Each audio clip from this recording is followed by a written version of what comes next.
Una complicación muy grave que acaba con mi detención y con 3 días en el calabozo. ¿Cómo? En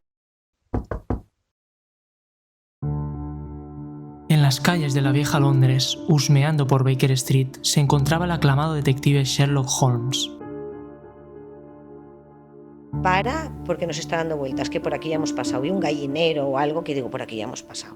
Y si paramos y el tipo nos viene, se para a nuestro lado y dice, ¿me estáis siguiendo? Y éramos 2 chicas. Hoy, más de un siglo después, los enigmas no han desaparecido, solo han cambiado de rostro. Los McCann han abandonado el Algarve portugués y se encuentran en el Reino Unido después de que la policía lusa les considere sospechosos de la muerte accidental de su hija. ¿Dónde está Madeleine McCann? No fue un secuestro casual, creo que fue un secuestro organizado, mal ejecutado y que había algo más, que no fue simplemente el secuestro de una niña, porque de unos padres normales, como nos hacían creer que era un médico normal, de un pueblito de Inglaterra, porque más adelante pues yo llegué a obtener una información que decía que Gerry McCann hubiera podido ser ministro de Sanidad si hubiera ganado el gobierno laborista, entonces no era una persona normal. ¡Guau! Bueno, lo de Madeleine fue muy duro porque, claro, nos llegaban un montón de pistas de todo el mundo, algunas esotéricas, pero claro, te hacían unas descripciones tan detalladas y ibas allí y era como te lo estaban diciendo y lo había visto una vidente. Y dices, ¡buah! ¿Me lo creo o no me lo creo? No me lo creo. Pero ¿y si está allí y por no dar crédito, entonces al final vas y lo miras? Entonces yo pensaba, imagínate que ahora llego aquí, bajo las escaleras de un sótano de un edificio que está en construcción abandonado y me encuentro un tío hablando de una niña de 3 años. ¿Qué haces? Menos mal que no llevo pistola, porque es que yo le pego un tiro. Y en este programa veremos qué es ser realmente un detective. Se levanta a las 3 de la mañana y se va a dormir a las 3 del mediodía, tu rutina va a ser esa. ¿Qué casos ha resuelto? ¿Cómo los ha resuelto? Pero durante 5 años, cada Navidad me mandaba un jamón. Me decía, te debo la vida. He recuperado mi vida, soy libre, gracias a ti. Bueno, pues eso no se paga con dinero. No se paga con dinero. ¿Y qué se esconde detrás de esa mente que ve pistas donde los demás, y yo me incluyo, solo vemos rutina? Siempre y cuando no tengas delante un político. Cuando entra la política en la justicia, ahí se desbarata todo. Hoy nos sentamos con ella. Silencio, que comience el interrogatorio. Y bienvenidos a Portes Tancades.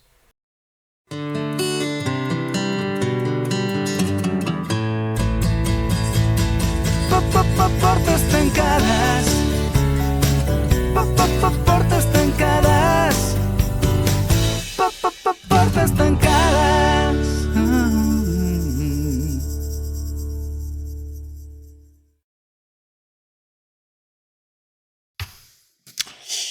Wow. La verdad que esta entrevista me hace muchísima ilusión porque desde que empecé todo este tinglado, bueno, antes de nada presento a mi invitada de hoy, Elisenda Villena. ¿Cómo estamos? Hola, muy bien, gracias. Es porque tengo una virtud y también un defecto, que es que empiezo a hablar y no paro, ¿vale? Por eso quería presentarte primero. Pero, como les decía, desde que empecé Portes Tancades, siempre tenía en mente que mi primer vídeo, uno de los primeros que quería tratar sí o sí, era entrevistar a uno o una detective, ¿no? De pequeño ya era muy fan del misterio, incluso pues, de las grandes novelas y películas, ¿no? Como de Agatha Christie, el gran Hércules Poirot, o el propio Sherlock Holmes que se ha mencionado en la introducción, ¿no? Con todo esto quiero decir que con la vuelta del programa, porque no me escondo, he tardado bastante en volver a subir un vídeo, y mira que en Portes Tancades hemos subido pocos vídeos. En total, pues yo creo que 10. El último fue un cortometraje, creo que el de Clash, un reportaje sobre la Dana, y 8 entrevistas puras, 8 entrevistas muy distintas, pero claro, es que te vas de historias de un cura a un exdrogadicto, de una corresponsal de guerra a un mago, de un artista a un chef, de un ciego, a todas las historias que hemos contado en este programa, en Portes Tancades. Y de verdad que no es una excusa, pero hacerlo todo esto yo me ocupo de la luz. Bueno, ya lo ha visto la propia Elisenda, que me ocupo de todo, de la luz, el sonido, la edición, buscar ideas, contactar con los propios invitados. Es duro, y aparte, como soy muy meticuloso, entre muchas otras cosas, pues no es fácil. Pero en el día de hoy, de verdad, con este primer programa de esta reinvención de Portes Tancades, ¿no?, pues me hace mucha ilusión y estoy muy contento, de verdad, y muy motivado por hacer esta entrevista, porque, Elisenda, te quería preguntar, la primera pregunta sería: ¿cómo se entra al mundo laboral siendo detective? Porque no es un trabajo muy usual. Puedes entrar como colaborador en un despacho, lo que se llama detective dependiente. Puedes entrar directamente como autónomo, o puedes hacer una sociedad con otros detectives, porque es una particularidad dentro del derecho mercantil un poco extraña, que los detectives, para montar una sociedad, solo pueden tener a socios que sean detectives también, o sea, no puedes tener un socio capitalista. Entonces, hombre, lo recomendable siempre es entrar en un despacho para ir aprendiendo, ¿no? Pero es cierto que grandes despachos, por cortapisas de la propia mercantilidad del detective, que no puede tener más que socios detectives, no hay grandes bufetes como los puede haber de abogados. Entonces, entrar en un despacho no es fácil, porque no hay muchos grandes despachos que tengan una plantilla de 10 o 12 detectives. Entonces, Y una pregunta, ¿tú cómo entraste al mundo laboral? Empecé en un despacho. En un despacho. En un despacho ya mientras estudiaba la carrera, y ya empecé a hacer prácticas allí. Y cuando ya consideré que estaba preparada, abrí el mío propio. ¿Y cómo fueron esas primeras? Para empezar, ¿cuántos casos, dime solo el número, ¿cuántos casos has hecho durante toda tu carrera, aproximadamente? Pues no sé, 3.000. 3.000. Pues claro, piensa que llevo 40 años. Entonces, y si cuento esos 3 años que estuve también trabajando para otra agencia, pues superaría los 5.000. Pues no, es que no, es difícil de contar, porque nosotros tenemos un libro registro donde anotamos todos los casos, ¿vale? Pero como yo trabajé primero para una agencia que ahí tú no tienes tu libro registro, luego monté la mía propia, que sí tenía mi libro registro, luego estuve 6 años dirigiendo la sucursal de Método 3 aquí en Barcelona, que no tenía libro registro, y luego me volví a dar de alta como persona yo, que volví a tener libro registro, pues no tienes un número tengo concreto. Un poco de descontrol. Pero bueno, muchísimos. ¿Y qué rutina, en un inicio, pero luego progresivamente, cuando fue pasando el tiempo, qué rutina adoptaste como detective? ¿Qué hacías exactamente? Bueno, depende mucho el caso, entiendo, pero... A ver, una de las cosas que apasionan de esta profesión es que no hay rutinas. O sea, no es un trabajo que hagas de 8 a 2 y de 4 a 8, que descanses el sábado o el domingo, que a veces te toca trabajar a las 5 de la mañana, a veces un domingo, a veces tienes que hacer trabajo de campo, a veces trabajo de despacho. Entonces, la rutina te la marca el propio asunto, la propia investigación, porque tú lo que haces es observar personas y conductas. O sea, de hecho, nuestro trabajo es la obtención de información y pruebas que normalmente se aportan después como soporte a un litigio. Por lo tanto, eres tú que te adaptas a la rutina del investigado. Si tú sigues a un investigado que se levanta a las 8, se va a dormir a las 8 de la tarde, o se levanta a las 3 de la mañana y se va a dormir a las 3 del mediodía, tu rutina va a ser esa. ¿Qué caso recuerdas que te exigió muchísimo en cuanto a la rutina? Bueno, en cuanto a la rutina, por ejemplo, los que son más pesados son bajas laborales de gente que trabaja en panaderías o en sitios donde el horario laboral empieza a las 5 de la mañana, porque eso te destroza. Tú te tienes que levantar a las 3:30 a lo mejor, para después seguirlo a él. Y claro, cuando él acaba su trabajo, entonces tú vas al despacho, empiezas a hacer los partes, porque es importante reflejar, tener por escrito, grabado, lo que tú quieras, lo que vas haciendo durante el día, porque si no luego se te pierden los detalles, te olvidas de cosas que en el momento las tienes muy claro, pero después con el cansancio y la acumulación de trabajo igual se te olvidan. Entonces es interesante volcar la información del día enseguida, en el mismo día. Por ejemplo, nombrabas que haces seguimientos de bajas laborales. por poner un caso, el tema de parejas, una supuesta infidelidad, ¿lo has tratado? Sí, claro, hubo una época que había un boom de eso, pero bueno, lo cierto es que la ley del divorcio no exige, o sea, no necesitas una causa de divorcio. Por lo tanto, la gente tenía malentendido que para divorciarse tenía que demostrar que mi pareja me era infiel, y eso no es así. Cuando la gente ya lo ha sabido, lo que ocurre es que las investigaciones de temas de derecho civil, de pareja, básicamente tienen un fondo económico o el tema de la custodia de los hijos. O sea, lo de los cuernos. Aparte, tú piensas que la investigación privada, si es por curiosidad, es caro, es un servicio caro. Porque un seguimiento son muchas horas de un profesional en la calle con un gran equipamiento. ¿Se puede saber más o menos de cuánto dinero hablamos? Bueno, pues para una jornada laboral que nosotros consideramos de 10 horas, pues claro, el mercado es variable porque es libre, pero bueno, podrías partir de 650 euros al día a 1.000 al día. También depende si va uno o dos detectives, si requieres coche y moto, si requieres solo moto, si requieres uno de a pie.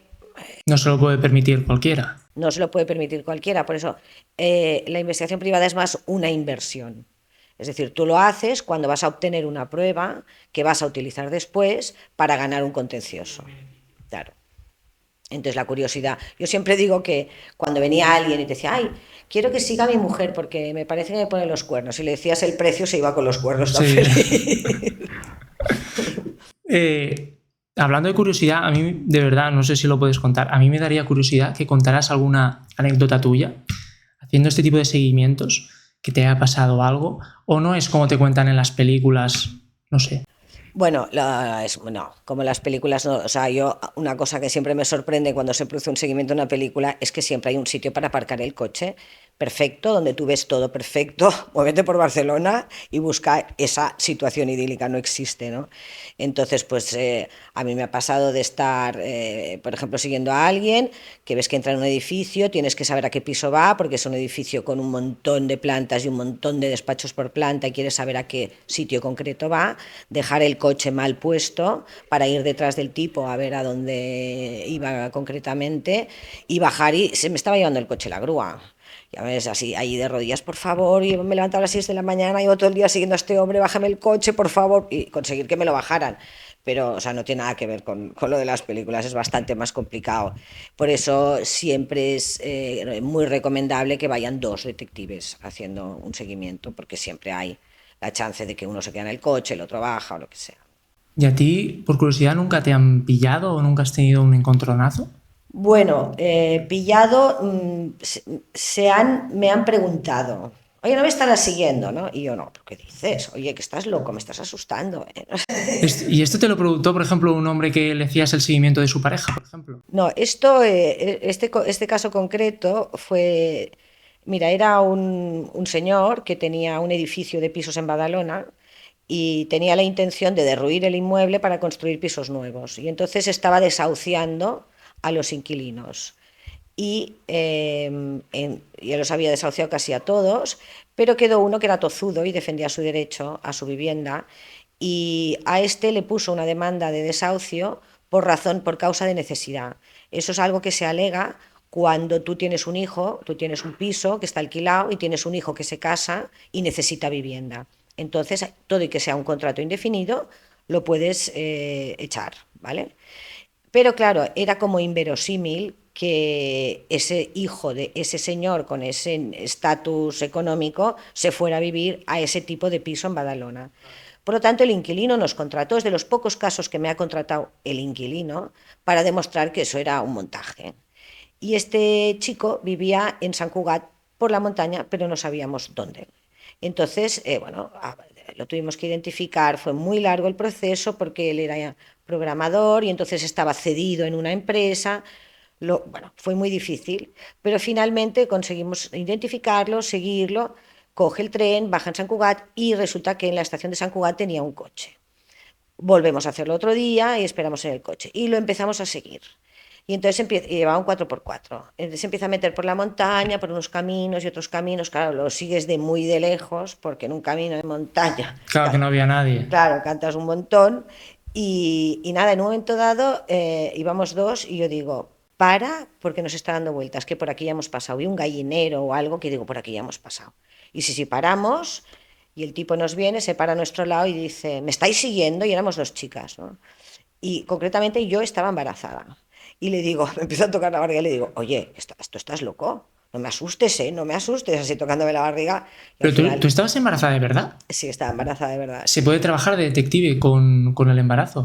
Sí, hombre, se puede trabajar de cualquier cosa. De hecho, las bajas El- de maternidad se suelen coger al 9º mes. Al noveno. Sí. Tú estabas de poco. Yo estaba de 7 o 7. así. Vale. Estaba ya importante ya.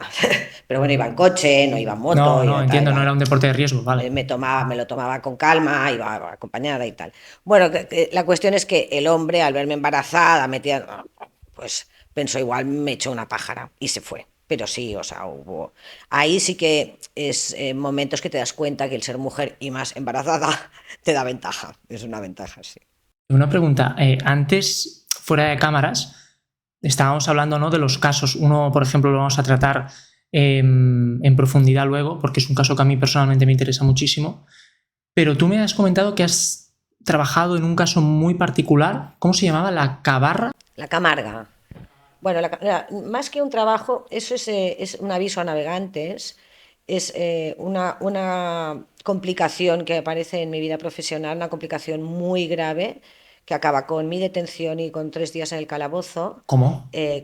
Yo, Francisco Marco, que era entonces el dueño de la empresa de Método 3, y otro detective que también fue dos detectives que trabajaban entonces en Método 3, que también fueron detenidos y también pasaron 3 días y 3 noches en un calabozo. Y eso fue a consecuencia de una denuncia que puso la política Alicia Sánchez Camacho diciendo que había sido víctima de un espionaje, ¿vale? Cuando en realidad fue ella la que hizo un espionaje político para obtener información en contra de los Pujol y de un incipiente movimiento que había entonces independentista. Digamos que en ese momento es cuando se establece o se ha establecido con posterioridad, se inicia la Operación Cataluña, ¿vale? Entonces ahí, pues bueno, todo empieza en el 2010, que pues alguien me dice, oye, que quiero grabar una conversación, ¿es legal grabar una conversación en la que tú participas? Déjame una grabadora. Entonces, le digo, ¿dónde la llevo? Me dice, mira, no la quiero llevar en la mano, déjala en la Camarga. Nosotros vamos allí, di que vas de mi parte, que te enseña en el salón que tengo reservado para una comida y la pones por ahí. Entonces fuimos y no fue, yo mandé a un detective que teníamos entonces en Método 3 y no fue posible porque era un salón diáfano, no había un sitio donde colocarla y además teníamos el señor al lado y le digo, bueno, pues al día siguiente invéntate algo y le llevas algo que lo pongan allá. Y es el famoso florero. Fue un ramo de flores metido en el Porexpan de las flores, se rebaja y metes ahí la grabadora, clac, la enchufamos en el despacho. La grabación recoge todo el desplazamiento hasta el restaurante, como llega el chico al restaurante, le dice, oye, mira, vengo a que pongas estas flores en la mesa de Alicia Sánchez Camacho. Vale, no te preocupes, nosotros lo hacemos. Oye, la factura donde la mandamos, el chaval se queda un poco en cuadro y le dice, mira, te dejo 100 euros a cuenta y cuando venga a recoger las flores, te liquido la comida, ¿vale? Esto pasa en 2010. Esa grabación se vuelca en un pendrive o en un CD, no me acuerdo si entonces todavía usábamos CDs, y se entrega a la persona. Bien, aquí paz después gloria. En el 2012, cuando gana Artur Mas las elecciones y el movimiento independentista empieza a tomar cuerpo, eso sale a la luz, mediante una publicación periodística en El Mundo, que como aquí en Cataluña El Mundo no tenía ni tiene, no ha tenido nunca mucha repercusión, aquí lo repercute el periódico a través de una periodista bastante conocida, se llama Maica Navarro. Ella es la que empieza a publicar esto. Entonces, en base, es muy gracioso porque el Partido Popular en Cataluña se va a la policía y pone una denuncia en base a unas informaciones periodísticas. No hay una prueba, no hay nada. simplemente un periodista ha publicado algo y eso me sirve a mí para poner una denuncia ¿Esto se puede hacer? Te iba a preguntar. y a la policía le sirve para abrir una investigación. Esto es algo que se está replicando, lo estamos viendo en la política actual. De repente, Manos Limpias pone una denuncia por algo sin ninguna prueba y se abre una investigación, ¿vale? Entonces, yo creo que allí se empezó a hacer esto porque surtió su efecto y se ha ido replicando cada vez con más asiduidad. Por eso se está cuestionando mucho el tema de los medios digitales, la capacidad esta de... ¿vale? Bueno, pues todo eso acabó ya, como te digo, con mi detención y a mí, pues obviamente, durante... Pero ¿cómo acabó con tu detención? Es decir, ¿quién te dijo estás detenida? La policía me vino a buscar a mi casa porque... ¿Y tú no te asustaste? Dijiste, claro, no te lo esperabas, ¿no? ¿De qué se Entiendo. me acusa? Claro, no me esperaba nada. Digo, ¿de qué se me acusa? O sea, tú piensas que yo el día antes a lo mejor estaba en el edificio de los juzgados, en la justicia, en el Palacio de la Justicia, y deponiendo acerca de algún informe que había hecho para aportar pruebas en algún tipo de litigio, y al cabo de 3 días entraba allí esposada, acusada por la Alicia Por Sánchez Camacho espionaje. de espionaje, bueno, sí, revelación de secretos, exactamente es el título. Y eso fue tremendo, tremendo, porque en realidad lo que hizo Alicia Sánchez Camacho fue... Aquí la historia empieza con... Bueno, es un poco largo, no sé si... empieza con Vicky Álvarez. Vicky Álvarez era la ex amante del hijo del Pujol, ¿vale? Cuando el hijo del Pujol la deja, ella quiere vengarse por un cobro de comisiones y tal, y intenta, con la información que había obtenido a través de ese noviazgo, intenta vender información o dar información a la competencia política para fastidiarlo a él, básicamente. ¿Okay? Entonces, esta era muy amiga del jefe de gabinete de presidencia de Mariano Rajoy, ¿vale? Y este señor le organiza una reunión con Alicia Sánchez Camacho. La Alicia tiene una reunión en el PP, en la sede del PP de Cataluña, y dice, uy, aquí hay tomate. Y se van a hacer la famosa comida. Por eso ella quiere grabar esa conversación, para tener toda la información.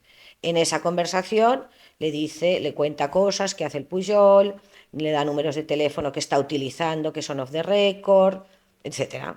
¿Vale? Esta información ella se la guarda, incluso le habla de temas en los que había investigaciones policiales abiertas, y ella se guarda la información, lo que se podría entender incluso como obstrucción a la justicia, y cuando le interesa políticamente, por el momento político, ¡pum!, lo lanzan. Pero lo lanzan en forma de espionaje. ¿Claro? Y a nosotros se nos acusa de espías, y por eso nos detienen. Entonces, claro... ¿Cómo los pasaste esos 3 días en la prisión? Pues fatal. Calabozo. Calabozo, perdona. Fatal porque estaba en una celda aislada. ¿No estabas con tus compañeros? No, en una celda aislada, no sabes si es de día o es de noche, te quitan el reloj, te lo quitan todo. Para ir al baño tienes que pedir permiso, la comida era horrible. ¿Y tú tenías en ese momento idea de lo que estaba pasando? No, o sea, yo pensaba, ¿pero qué he hecho yo? ¿Pero qué está pasando? O sea, no entendía nada. Fue muy duro, y te das cuenta que yo creo en la justicia, porque soy partícipe activa de la justicia. Y normalmente cuando tú aportas pruebas y evidencias de que algo sucede, los jueces lo valoran, y si está presentado en tiempo y forma, que a veces también hay cosas que fallan por otro lado, pero si está presentado en tiempo y forma, en el momento procesal oportuno, las pruebas son contundentes, las sentencias se ganan, porque los jueces hacen justicia. Siempre y cuando no tengas delante un político. Cuando entra la política en la justicia, ahí se desbarata todo, porque, o sea, era insostenible que aquello había sido un espionaje, habiendo pagado nosotros la comida, etcétera, etcétera. Se abrieron las diligencias previas, se hicieron investigaciones, y cuando los propios fiscales anticorrupción asignados específicamente a ese asunto empezaron a dudar de la palabra de la señora Camacho, esa señora se saca, no de la manga, porque existe la posibilidad, una opción que es el perdón del ofendido, que para los delitos semipúblicos, si yo perdono al ofendido, si el ofendido perdona al ofensor, se extingue la causa penal. Esa extinción impide que yo pueda pleitear contra ella por falsa denuncia, ¿vale? O sea, tengo que iniciar un pleito nuevo.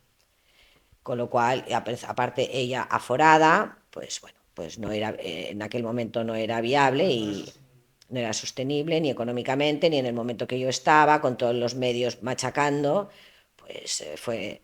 Y todo eso, demostrar todo eso, claro, como fue ya, oye, ¿me puedes hacer un favor? Oye, tal, yo no tenía un documento. Claro, tampoco habías grabado la llamada, tampoco. Claro, no había hecho nada y habían pasado 3 años, con lo cual es que no tenía nada. No tenía, yo ya no estaba en método 3, eso sucede cuando yo estoy en método 3.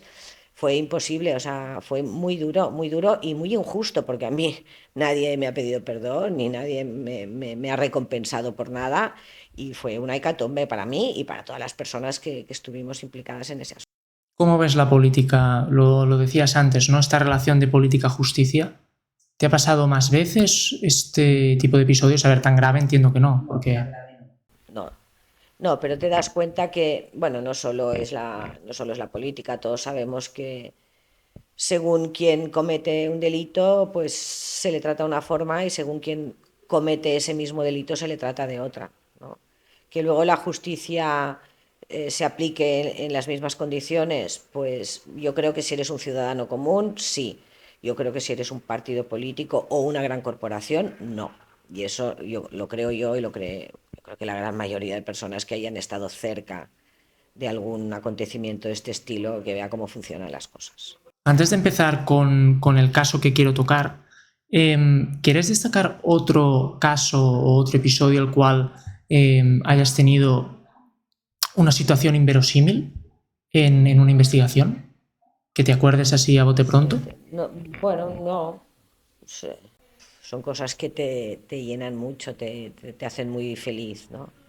O temas que la persona te dice, yo no tengo más dinero, y tú dices, da igual, esto lo hago yo. Porque... ¿Te has involucrado personalmente en alguna investigación? Y siempre te involucras personalmente, tanto para bien como para bien, o sea, tanto para bien porque es un tema emocional, es un tema de justicia, ¿no? De que dices... Por ejemplo, una señora, después de estar toda la vida casada con un señor que tiene 4 hijos, de repente cuando la señora tiene 55 años, el hombre la deja y se va con una chavala de 30 y encima una mujer que no ha trabajado nunca, que es imposible insertarse en el mercado laboral con esa edad, la quiere dejar a 2 velas, ¿no? Entonces, bueno, pues ella necesitaba demostrar, el padre empezaba a decir que ella estaba menopáusica y no sé qué, los hijos no la creían y ella necesitaba esa prueba para enseñarles, para que sus hijos se pusieran de su lado. Bueno, pues esta señora no podía pagar, pues yo le estuve haciendo y le dije, ya me pagará usted cuando pueda. Me pagó a razón de 2 años, pues yo que sé, tipo, me daba 100 euros cuando podía, otro día. Pero durante 5 años, cada Navidad me mandaba un jamón. Me decía, te debo la vida. He recuperado mi vida, soy libre, gracias a ti. Bueno, pues eso no se paga con dinero. No se paga con dinero, ¿sabes? Vale, pues vamos a pasar a un caso, seguramente no sé si el más, yo diría que sí, el más polémico y controversial es el que ha sido el caso Madeleine. Bueno, Madeleine, el tema... Bueno, antes de tocarlo me gustaría introducirle al espectador el tema del caso Madeleine por si no lo conocéis. Os voy a hacer un pequeño ápice de lo que fue ese caso, que fue la desaparición de una niña. El 3 de mayo de 2007, Madeleine McCann, de solo 3 años, desapareció de su cama en un apartamento turístico en Praia da Luz, Portugal, mientras sus padres cenaban con amigos a pocos metros. La habitación no mostraba signos de fuerza ni robo. Desde entonces el mundo entero siguió su caso como si fuera una serie, miles de pistas, sospechosos, teorías y muchas portadas. Los padres, Gary y Kate McCann, la familia a la cual contactó en su momento con nuestra detective aquí presente, fueron investigados como sospechosos en un inicio, pero más tarde descartados. La policía portuguesa y la británica colaboraron durante años sin éxito. En 2020 surgió un nuevo sospechoso, Christian Bruckner, un alemán con antecedentes por abusos infantiles y violación. Estaba en la zona en el momento de la desaparición. Aún así, a día de hoy no hay cuerpo, no hay confesión y no hay resolución. La misma pregunta que se hizo en un primer momento y hace casi 20 años sigue viva a día de hoy. ¿Dónde está Madeleine McCann? Con esto dicho, Elisenda, es un tema complicado aparte y yo creo que no te gusta tampoco porque he visto muchas entrevistas tuyas en medios de comunicación muy importantes como Viva la Vida o Cuarto Milenio y yo te pediría que intentaras hacer el esfuerzo como que esta es la primera vez que te hago esta pregunta del caso Madeleine. Sé que es complicado, pero si lo puedes intentar. No pasa nada. Que bueno, ¿cómo se te hizo esta propuesta a ti en un primer momento? ¿Cómo fue la investigación? ¿Las pistas que hubo? ¿Cómo se desarrolló la propia investigación? ¿Cómo te apartaste? ¿Cómo dejaste de ser partícipe? ¿Y qué pasó en general en el caso Madeleine? Bueno, no es poco lo que preguntas. No es poco, no es poco. No es poco. Bueno, ¿cómo entramos? Entramos porque el Fondo Madeleine, que no los McCann, sino el Fondo Madeleine, Perdón. contrató a un detective británico que no sacaba nada en claro y entonces, dada la proximidad de España con Portugal y dado que España es pionera en el tema de la regulación de la investigación privada, y eso hizo que el Fondo Madeleine decidiera contratar un detective español, ¿vale? Entonces, bueno, cuando llega el tema, lo que se hace es hablar con los McCann para ver si se aceptaba o no el encargo. Después de una serie de baterías de preguntas y respuestas al padre y a la madre por separado, se decidió coger el caso. Por lo tanto, nosotros cuando iniciamos la investigación, el Ocean Club, que era el resort turístico donde desaparece la niña, ya estaba cerrado. El personal ya no estaba allí.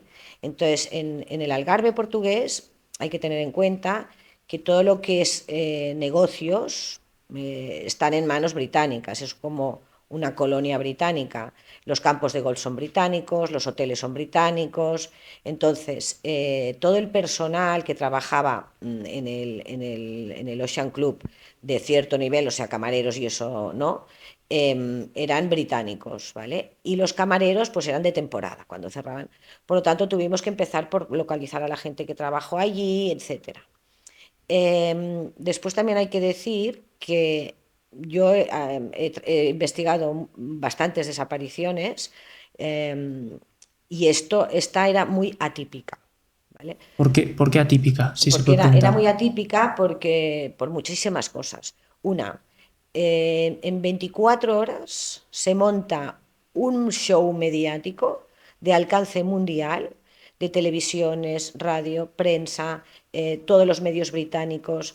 Después, cómo se da apoyo a este asunto de parte de gente como Brian Kennedy, como el propio Papa que los recibe, como no me sale la escritora de Harry Potter, toda esta gente que, vamos a ver, niños desaparecen en toda Europa un montón, en España un montón, en Inglaterra un montón, ¿vale?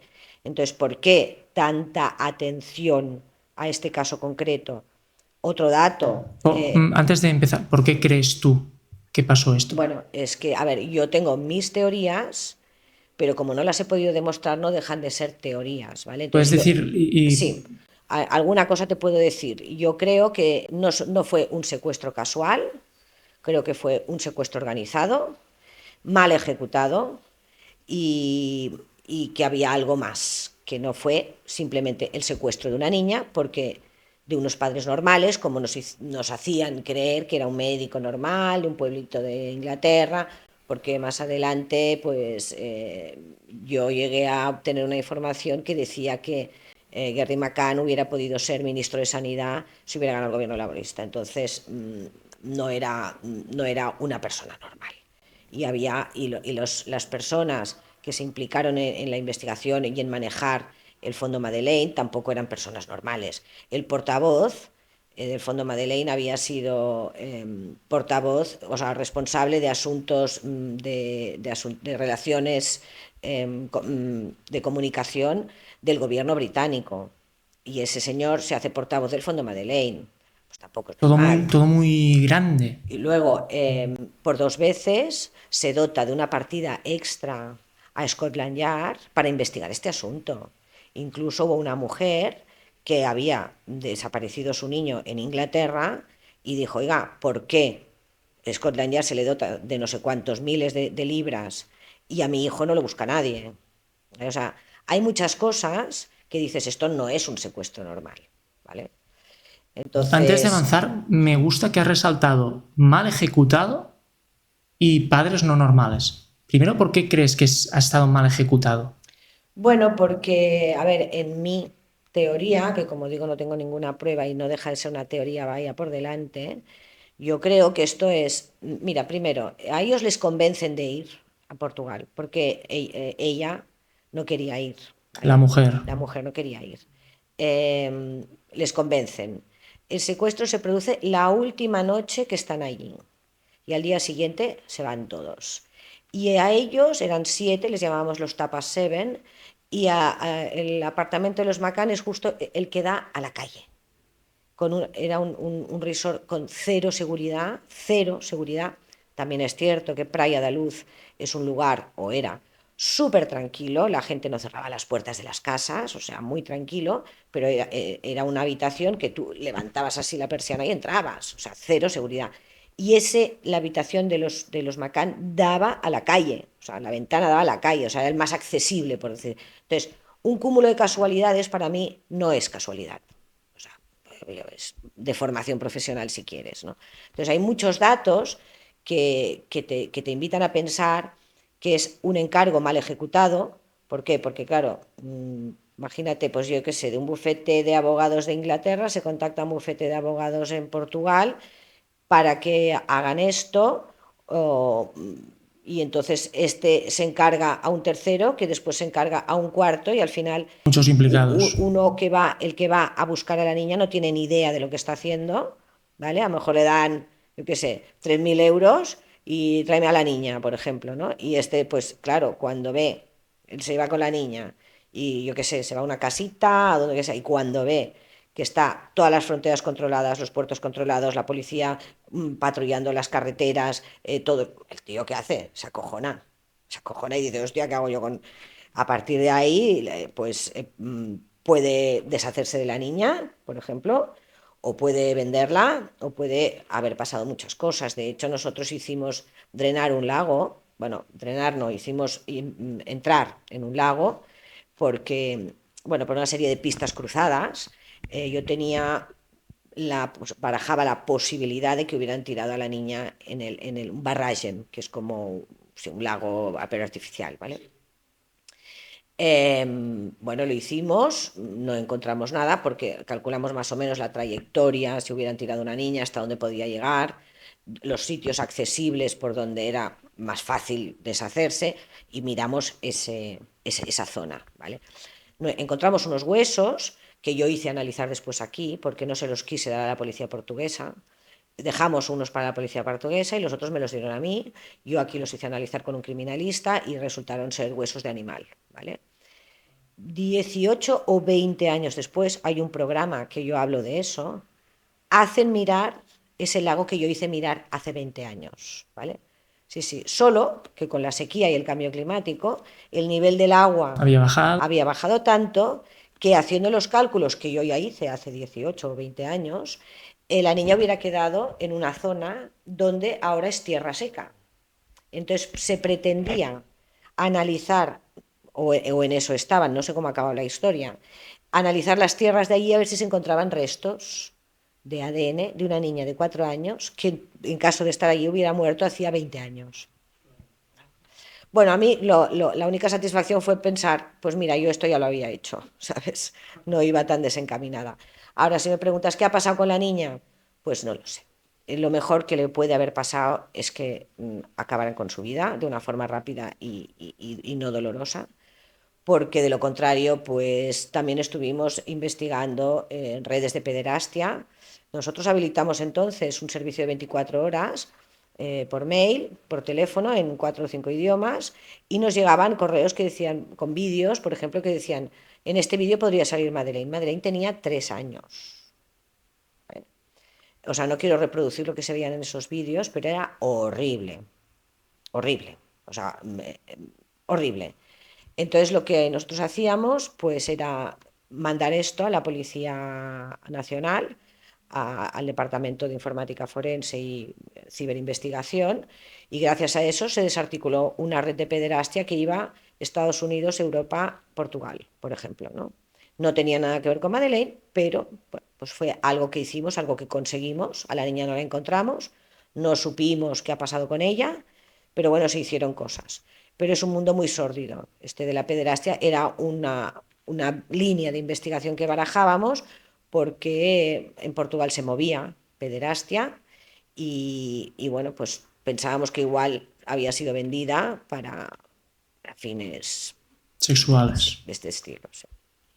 Me llama mucho la atención que 5 años antes, en el 2020, que teniendo en cuenta que el caso es del 2003, sorprendente que en el 2020 un alemán, el que te he dicho antes, Bruckner, ¿lo he dicho bien? Sí, Christian Bruckner. Aparezca un hombre, como estábamos hablando de pederastia, ¿crees que pasó? No sé si sabes algo de, Sí, bueno, Bruckner. sí, Christian Bruckner era un señor que no solo estaba acusado de abusos sexuales, sino también de violación de una inglesa mayor, de una señora tipo de 70 años, ¿vale? Y ese abuso de la señora mayor se produce en Portugal, en el Algarve, coincidiendo en el tiempo con la desaparición de Madeleine. Entonces era un sospechoso, pero bueno, básicamente era porque un prisionero que parecer compartió celda con él, contó que le había escuchado o le había dicho que él sabía lo que había pasado con la niña, algo así. Entonces, claro, pues ahí, ¿hasta dónde puede ser creíble que sea este señor? ¿Hasta dónde puede ser creíble el testimonio de este otro que seguramente obtiene algún tipo de beneficio en forma de reducción de condena, vete a saber qué? Es muy difícil de averiguar, de comprobar, porque más allá de la presencia que sí que se ha podido comprobar que él estaba allí, es muy difícil. Si no hay una confesión, yo lo veo muy difícil. Sí, es lo que decíamos, pero es que a día de hoy, 2025, todavía siguen como caminos no cerrados. Por ejemplo, decías tú que la familia no era algo normal. El padre puede ser una persona, como has dicho, bastante importante. Sí. Se descartó totalmente que fueran ellos. Y, por ejemplo, Bruckner tenía el caso este de que un compañero suyo de prisión le acusara, que es lo que has dicho tú. No sabemos si puede tener mucha importancia o no, pero ¿qué crees que pudo llegar a pasar con esta? Ya sabemos que no lo puedes saber con exactitud, pero... Yo ya te digo, o sea, yo barajo la posibilidad de que se deshicieran de la niña enseguida, visto el boom mediático que se organizó, y barajo la posibilidad de que fuera vendida para fines, pues esto, pedófilos o así. Por eso digo que en el mejor de los casos, lo que ocurre es que, claro, Yo, por ejemplo, no entiendo para qué. Si fue algo planeado, si por ejemplo fueron los padres, ¿para qué se hizo esto? Bueno, ahí sí que no me voy a mojar mucho, Vale. pero bueno, pues había cosas como que, bueno, es que prefiero no porque son teorías y no tengo ninguna base sólida, y aquí pues ya tendría que dar nombres y apellidos y cosas para que se entendiera, y no, mejor No pasa nada. no. No pasa nada. Pero fíjate que hace poco también salió una niña diciendo que era la hija de los McCann, ¿vale? Quiero decirte que es un tema que aquí para mí el gran problema es los padres que nunca no pueden tener el duelo, porque, o sea, tú imagínate vivir con la angustia de que no sabes si tu hija está viva o está muerta. Tiene que ser horrible. Yo soy madre, o sea, tiene que ser horrible. Al final estás deseando que se encuentre el cadáver al menos, porque te despides y tienes un duelo, pero esto es un no vivir, es un sin vivir. Entonces, claro, detrás de esto, pues pueden haber muchos movimientos que sean puro interés, movimientos especulativos. Esta chica que decía que ella era Madeleine, por ejemplo, hay cosas que no entiendo. Si tú dices que eres adoptada y los padres dicen que no, que eres hija de ellos, que la niña no está muy bien de la cabeza, pues chica, al primero que le haces la prueba de ADN es a tus padres. Claro. ¿No? Bueno, pues esta exigió una prueba de ADN con Gary McCann. Entonces, bueno, pues que... mientras tanto, ¿cuántos likes habrá tenido en sus vídeos y cuántas cosas? ¿Sabes? Entonces, es muy complicado. No, es complicado. Para dejar el tema ya a un lado, porque creo que no da para más el tema, te quería preguntar, pues en relación, por ejemplo, al caso Madeleine, ¿cómo gestionas tú este equilibrio entre la vida personal y la vida profesional? Por ejemplo, el caso Madeleine, al ser un Por preguntar, ¿has tratado más temas de desaparición de niños? Porque has dicho que en España había muchos, ¿o solo el Sí. tema de Madeleine? No, he tratado más temas y de no tan niños, ¿vale? Por ejemplo, pues encontré un chico que se había ido que tenía pues 18 o 19 años, que aquí el problema es que, claro, la policía, al ser mayor de edad, no, todos tenemos derecho a desaparecer, ¿vale? Si no es una desaparición violenta, que pueda implicar que ha habido, entonces hablaríamos de un secuestro. Si es una desaparición voluntaria, lo decimos nosotros así, una desaparición voluntaria de una persona mayor de edad, la policía no puede hacer nada. Entonces, pues el padre que tiene un chaval de 19 que vive con ellos, que para él es un niño, pues ha desaparecido, pues no le queda más remedio que contratar a un detective. A este, por ejemplo, lo encontré en Estados Unidos. En Estados Unidos, y vivía en España. Sí, vivía en España y se largó y lo encontramos en California. ¿Y cómo lo encontraste? Tipo, Bueno, pues haciendo investigación, siguiendo, bueno, haciendo nuestro trabajo. Nuestro trabajo, sí. Sí.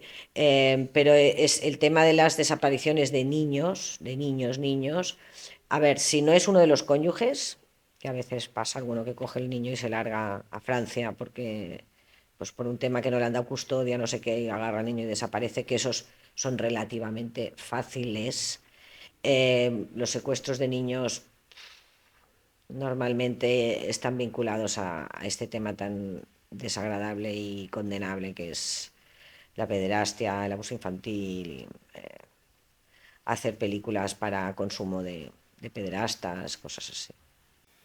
no, es duro. Estaba pensando porque, ligado a la pregunta que te quería hacer, ¿cómo gestionabas tú La este tipo vida. de casos tan duros en tu vida personal? Bueno, lo de Madeleine fue muy duro. Fue muy duro porque, claro, nos llegaban un montón de pistas de todo el mundo, algunas esotéricas, pero claro, te hacían unas descripciones tan detalladas que yo primero lo que hacía era mirar si se veía por Google Maps, porque me decían, es una casa situada en tal sitio, con un jardín, no sé qué. Entonces yo miraba si se veía por Google Maps, si se veía por Google Maps, bueno, pero es que a veces no se veía por Google Maps. Y ibas allí y era como te lo estaban diciendo y lo había visto una vidente. Tú dices, "Buah, ¿me lo creo o no me lo creo? No me lo creo. Pero ¿y sí? ¿Y sí? ¿Y si está allí y por no dar crédito? Entonces al final vas y lo miras. Entonces yo pensaba, tú imagínate que ahora llego aquí, bajo las escaleras de un sótano de un edificio que está en construcción abandonado y me encuentro un tío abusando de una niña de 3 años. ¿Qué haces? Menos mal que no llevo pistola, porque es que yo le pego un tiro. Lo siento, le pego un Ya, tiro. ya. Entonces, eso por un lado, claro, sufres mucho porque piensas que puede estarle pasando a esta niña y te sientes incapaz. Y por otro lado, pues claro, esos son 24/24, porque ya te digo, estábamos abiertos a recibir pistas de todo el mundo. Y luego, claro, yo me tiraba pues de toda la semana, estaba 5 o 6 días en Portugal, volvía para ver a mi marido entonces y a mi hijo y volvía otra vez. Y así me estuve pues 3 meses, ¿no? Es un caso que te exigió mucho a ti. Mucho presencialmente, abandoné totalmente mi familia, por decir algo. Bueno, que estaba muy metida en eso. Pero también es cierto que yo ya cuando, como yo ya desde muy pequeña ya quería ser detective, ya cuando, digamos, me enamoré o ya tenía claro que iba a compartir mi vida con esa persona tenía clarísimo que yo era quien era y hacía lo que hacía. Por lo tanto, no Entendió tu postura y... claro, o sea, me aceptó, digamos que se enamoró de mí tal y como era. Entonces no cabía, no había opción de cambio. Oye, tendrías que cambiar. No, güey. No, o sea, no. Pues ligado a lo que has dicho, ¿tú crees que ha valido la pena este riesgo que has tomado? Este riesgo que has tomado de ligar tu vida al mundo del crimen y del misterio. Yo estoy encantada de la vida. O sea, soy una enamorada de mi profesión, no solo enamorada, sino defensora de ella. Creo que las democracias sin la investigación privada no son democracias. Cuando el poder de investigación recae única y exclusivamente en los fuerzas y cuerpos de seguridad del Estado, malo. Tiene que haber la opción de que yo pueda hacer mi aportación de pruebas, incluso en procedimientos penales. Es decir, cuando investiga la policía, por orden del fiscal, investigan en una línea de la culpabilidad o de la inocencia. Tiene que haber más. Y es muy distinto cuando yo estoy buscando tu culpabilidad que cuando yo estoy buscando tu inocencia. ¿vale? Las gestiones son distintas, el modo de operar es distinto. Entonces tú imagínate que te acusan de cualquier cosa y tú dices, yo soy inocente, y la policía lo que está buscando es, ¿vio usted a este señor aquí el día a las 11? ¿Alguien le vio bajar del autobús? No está buscando si alguien te vio en la playa tomando el sol, ¿vale? Entonces tú dices, oiga, que yo puedo aportar pruebas porque yo qué sé, no sé, a lo mejor alguien me vio, no sé, pues esas búsquedas, pues esas búsquedas de información y de pruebas, pues las puedes hacer tú de parte, ¿no? Y luego en cualquier procedimiento que no sea penal, es decir, laboral, civil, mercantil, de cualquier otro tipo de las ramas del derecho, el que demanda tiene la carga de la prueba, o sea, tiene que aportar las pruebas para poner una demanda. Y la policía no investiga hechos y conductas privadas. Entonces, gracias a quién tú puedes demostrar que tu socio te está estafando, que tú, yo qué sé, cualquier cosa, ¿no? Que el trabajador en realidad está fumándose un puro en lugar de estar haciendo la rehabilitación, que alguien te está fusilando tu marca y está inundando el mercado de falsificaciones, que todo esto lo tiene que hacer un detective privado. Entonces, pues yo creo que es una garantía de que la democracia y el sistema judicial funcione mejor. De hecho, en alguna ocasión hemos pleiteado por el detective de oficio. Debería existir, igual que un abogado de oficio, debería existir un detective de oficio. Porque si yo no tengo dinero, no tengo acceso a prueba. Claro. Tengo derecho a defensa, pero no a prueba. Pues te quería dar las gracias porque así termina el episodio de hoy. La verdad, te quería dar las gracias por venir primero, pero por el testimonio, porque creo que ha sido muy interesante, Elisenda. Pues gracias a ti, Ferran, ha sido un gusto poder explicarte todas estas cosas. Pues bueno, esto ha sido la vida de una detective y esto ha sido Portes Tancades. Espero que nos veamos muy pronto, ¿vale? Venga, chao.